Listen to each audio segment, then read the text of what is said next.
కార్తీక పౌర్ణమిని పురస్కరించుకుని ఉమ్మడి వరంగల్ జిల్లా వ్యాప్తంగా శైవ క్షేత్రాలన్నీ అందంగా అత్యద్భుతంగా అలంకరించారు. కాకతీయులు నిర్మించిన ప్రాచీన రుద్రేశ్వరాలయం 1000 స్తంభాల దేవాలయంలో భక్తులు కార్తీక దీపాలు వెలిగించి అర్చనలు అభిషేకాలు చేస్తున్నారు. కార్తీక మాసంలో దీపారాధన చేస్తే పుణ్యఫలం లభిస్తుందనంటున్న ఆలయ అర్చకులు మణికంఠ శర్మతో మా regional coordinator Chandrashekar face to face. పురస్కరించుకొని ఇటు భక్తులైతే శైవ క్షేత్రాలకు ఉదయం నుంచే తండోపతండాలుగా వస్తున్న పరిస్థితి. ప్రస్తుతం మనం ప్రాచీన కట్టడమైన రుద్రేశ్వర ఆలయం 1000 స్తంభాల దేవాలయంలో ఉన్నాము. ఇక్కడ మన ఉదయం నుంచే భక్తులు భారీగా కుటుంబ సమేతంగా వస్తున్నారు. ఒక పక్క కార్తీక దీపాలు వెలిగించి ఇటు దేవుని దర్శించుకొని ఇటు తనకిష్టమైన అభిషేకాలు అర్చనలు చేస్తున్నారు. ప్రస్తుతం ఇక్కడ మనం చూడొచ్చు భారీగా అయితే భక్తులు వస్తున్న పరిస్థితి. మొత్తం క్యూ లైన్లు కూడా ఏర్పాటు చేసి భక్తులకైతే ఎలాంటి ఇబ్బందులు తలెత్తకుండా ఇక్కడ మొత్తం కూడా ఏర్పాట్లు అయితే చేశారు. మనతో దేవాలయ అర్చకులు ఉన్నారు, తనతో మాట్లాడదాం. స్వామి, చెప్పండి, కార్తీక పౌర్ణమి యొక్క విశిష్ట ఏంటి? ఈరోజు ఎలాంటి కార్యక్రమాలు ఉంటాయి? యస్య వ్రతమాచరేత్ తస్య కార్తీకమాచరేత్. కార్తీక మాసం అంటేనే వ్రతం. కార్తీక మాసము 30 రోజుల పాటు కూడా ఒక్కొక్క రోజు ఒక్కొక్క విశేషమైనటువంటి పూజలు చేయడం అనేది మనకు పూర్వం నుంచి వస్తున్నటువంటి ఆచారం.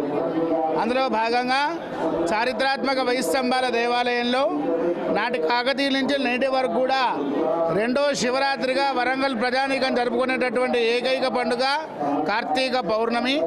ఈరోజు ప్రాతకాలంలో 3 గంటలకే సుప్రభాత సేవ, గణపతి పూజ, తదనంతరం స్వామివారికి అపమృత్యు పాశుపతం చేయడం జరిగింది.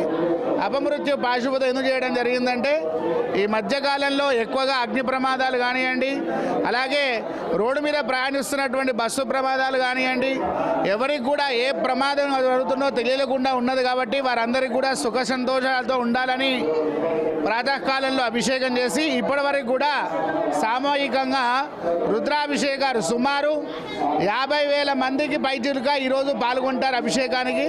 ఇప్పటికి సుమారు 10,000 మంది కూడా అభిషేకాలు సామూహికంగా నిర్వహించడం జరిగింది.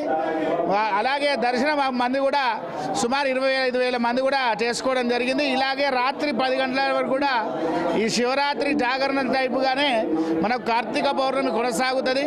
అయితే కార్తీక పౌర్ణమి అంటే 365 వత్తులు ముట్టించాలి. ఎవరైతే ఈ 365 రోజులు ఇంట్లో దీపారాధన చేయకుండా ఉన్నారో వారందరికీ కూడా ఈరోజు ముట్టిస్తే ఆ దోషం పోతున్నది. కాబట్టి మనకు అనుకూలంగా దేవాలయంలో కూడా లక్ష దీపోత్సవాన్ని కూడా నిర్వహించడం జరుగుతున్నది. అలాగే ఈరోజు అందరూ కూడా దానాలు, కుసిరిక దీపదానాలు కానివ్వండి, ఉసిరిక వృక్షం కానివ్వండి, ఇటువన్నీ కూడా చేస్తూ స్వామివారిని మా కోరికలు తీరవమని అభిషేకాలు, పూజలని చేసుకోవడం జరుగుతుంది. స్వామివారికి అభిషేకాలతో పాటు ప్రత్యేకమైన అర్చనలు ఏమైనా జరుగుతాయా కార్తీక పౌర్ణమి పురస్కరించుకోండి స్వామి? మన ఒక్క దేవాలయాల్లోనే నిత్య అభిషేకం ఉంటుంది. మామూలుగా దేవాలయాలలో ఏంటంటే అభిషేకం చేసి అలంకరణ చేస్తాం. చెప్పాను కదా, పొద్దున మనకు నవగ్రహ అపమృత్యు పాశుపదము, ఇప్పటికి రాత్రి 8 గంటల వరకు కూడా సామూహికంగా రుద్రాభిషేకం.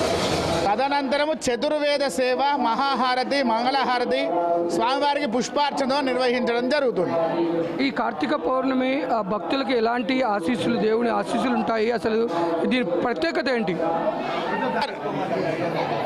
స్వామివారి యొక్క ఆశీస్సులు ఎలా ఉంటాయి అంటే, స్వామివారు ఇక్కడ ఈసారి కార్తీక పౌర్ణమి అనేది బుధవారంతో కూడినటువంటి వచ్చింది. విద్యార్థులకు మంచి విద్య గురించి కానివ్వండి, లేదా ఎటువంటి చెడు సావాసం లేకుండా ఆశీర్వదిస్తాడు.